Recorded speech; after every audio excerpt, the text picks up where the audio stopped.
ನಾನಿವತ್ತು ನಿಮಗೆ ಇನ್ಸ್ಟಂಟಾಗಿ ಮಾಡ್ಕೊಳ್ಳೋವಂಥ ಪುಳಿಯೋಗರೆ ವಿಧಾನ ತೋರಿಸ್ತಾ ಇದ್ದೀನಿ. ಫಸ್ಟ್ ಇಲ್ಲಿ ಒಂದು ಪಾತ್ರೆಗೆ ಎಣ್ಣೆ ಹಾಕ್ಕೊಂಡು ನಂತರ ಇದಕ್ಕೆ ಒಂದಷ್ಟು ಕಡಲೆಬೀಜ, ಕಡಲೆಬೇಳೆ ಮತ್ತು ಉದ್ದಿನಬೇಳೆ ಅಥವಾ ಉದ್ದಿನಕಾಳು ಆ್ಯಡ್ ಮಾಡಿಕೊಂಡು ಇದೆಲ್ಲ ಕಲರ್ ಚೇಂಜ್ ಆಗೋವರೆಗೂ ಚೆನ್ನಾಗಿ ಫ್ರೈ ಮಾಡ್ಕೋಬೇಕಾಗುತ್ತೆ. ನೋಡ್ತಾ ಇರ್ಬೋದು ಕಲರ್ ಎಲ್ಲ ಚೇಂಜ್ ಆಗ್ತಿದೆ. ಈ ಸ್ಟೇಜಲ್ಲಿ ಇದನ್ನು ಸೈಡಿಗೆ ಎತ್ತಿಟ್ಕೊತಾ ಇದ್ದೀನಿ.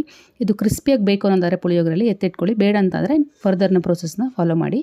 ನಂತರ ಅದೇ ಎಣ್ಣೆಗೆ ಒಂದಷ್ಟು ಸಾಸಿವೆ ಸಿಡಿದ ನಂತರ ಒಂದು ಸ್ವಲ್ಪ ಬೆಳ್ಳುಳ್ಳಿ ಮತ್ತು ಮೆಣಸಿನಕಾಯಿ ಮತ್ತು ಕರಿಬೇವೆಲೆ ಆ್ಯಡ್ ಮಾಡಿಕೊಂಡು ಅದೆಲ್ಲ ಬೆಂದ ನಂತರ ನೆಕ್ಸ್ಟ್ ಇದಕ್ಕೆ ಒಂದು 30 ಗ್ರಾಮ್ ಆಗೋಷ್ಟು ಪುಳಿಯೋಗರೆ ಪೌಡರ್ ಇನ್ಸ್ಟೆಂಟ್ ಆ್ಯಡ್ ಮಾಡ್ಕೊಂಡಿದ್ದೀನಿ. ಅಂದರೆ ಒಂದು 10 ರೂಪಾಯಿದು ಅಥವಾ 12 ರೂಪಾಯಿದು 3 ಪಾಕೆಟು. ಇದಕ್ಕೆ ರುಚಿಗೆ ಬೇಕಾದಷ್ಟು ಉಪ್ಪು ಮತ್ತು ಒಂದು ಸ್ವಲ್ಪ ಹುಣಸೆಹಣ್ಣು ಪ್ಯೂರಿನ ಆ್ಯಡ್ ಮಾಡ್ಕೊತಾ ಇದ್ದೀನಿ. ನೀರಲ್ಲಿ ನೆನೆಸಿಟ್ಕೊಂಡು ಕೂಡ ಹುಣಸೆಹಣ್ಣು ಆ್ಯಡ್ ಮಾಡ್ಕೋಬೋದು. ನೀರು ಆ್ಯಡ್ ಮಾಡಿಕೊಂಡ್ರೆ ಒಂದು 2 ನಿಮಿಷ ಚೆನ್ನಾಗಿ ಬೇಯಿಸ್ಕೊಳ್ಳಿ. ಈ ರೀತಿಯಾಗಿ ನೀರೆಲ್ಲ ಹಾವಿಯಾಗಿ ಸ್ವಲ್ಪ ಗಟ್ಟಿಯಾಗುತ್ತೆ. ಆ ಸ್ಟೇಜ್ವರೆಗೂ ಬೇಯಿಸ್ಕೊಂಡ ನಂತರ ಆಲ್ರೆಡಿ ಅನ್ನ ಮಾಡಿಟ್ಕೊಂಡು ಸ್ವಲ್ಪ ಬಿಸಿ ಆರಿದ ಮೇಲೆ ಈ ರೀತಿ ಕಡಲೆ ಬೀಜನ ಆ್ಯಡ್ ಮಾಡಿಕೊಂಡು ಒಂದು ಸ್ವಲ್ಪ ಉಪ್ಪು ಕೂಡ ಆ್ಯಡ್ ಮಾಡಿಕೊಂಡು ನಂತರ ನಾವು ಆಲ್ರೆಡಿ ಮಾಡಿಟ್ಕೊಂಡಿದ್ದಂಥ ಪುಳಿಯೋಗರೆ ಮಿಶ್ರಣನ ಆ್ಯಡ್ ಮಾಡಿಕೊಂಡು ಚೆನ್ನಾಗಿ ಒಂದ್ಸಲ ಎಲ್ಲ ಮಿಕ್ಸ್ ಮಾಡಿಕೊಂಡ್ರೆ ಟೇಸ್ಟಿಯಾಗಿರುವಂಥ ಪುಳಿಯೋಗರೆ, ಇನ್ಸ್ಟೆಂಟ್ ಪುಳಿಯೋಗರೆ ರೆಡಿ ಆಯಿತು. ಒಂದು 10 ನಿಮಿಷದಲ್ಲಿ